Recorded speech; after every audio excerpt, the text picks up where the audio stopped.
Nasayang ang mga pinagpawisan at pinaghirapan. Ito ang emosyonal na pahayag ng head teacher ng Dato Sandungan High School ng President Roxas Cotabato na si Chon D. Gomez matapos masunog ang mga gusali ng kanilang paaralan. Bagaman 2 gusali ang race to the ground, hindi na rin mapapakinabangan ang 2 pang katabi nitong gusali dahil sa hindi na maayos na integridad ito. Mas lalong masakit para sa mga guro at magulang ang pangyayari dahil ang mga nasunog na silid-aralan ay hindi direktang proyekto ng DepEd kundi pinagtulungang maitayo sa pamamagitan ng donasyon at ambagan ng mga magulang at guro. Ayon kay Gomez, nagsimula lamang sa makeshift classrooms ang paaralan matapos itong maihiwalay sa mother school 4 na taon na ang nakakalipas. Unti-unti umano itong napaunlad dahil sa malasakit ng komunidad. Dahil sa insidente, pansamantalang ipatutupad ang modular learning sa mga estudyante habang hinihintay ang tulong mula sa Division Office para sa temporary learning shelters.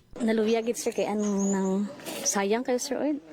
Ang paningkamot sang ginikanan ang sa mga teachers sa mga nauna diri sa mga school heads. Imbes hinahinay na kami improve. Sige lang, may purpose man siguro. Samantala sinabi naman ni Teacher Alden Pelayo na nakatakda sana ang kanilang JS Prom at naghahanda na sila kung saan kasamang nasunog ang kanilang mga inihandang dekorasyon. Nabatid na nakaplano pa sanang matulog doon ang mga teacher bilang paghahanda sa kanilang JS Prom. Sa kabila nito ay itutuloy pa rin anya nila ang nakatakdang JS Prom sa Huwebes sa kabila ng insidente. Isa kami sa pioneer dire, masakit sa amon, pati parents kami.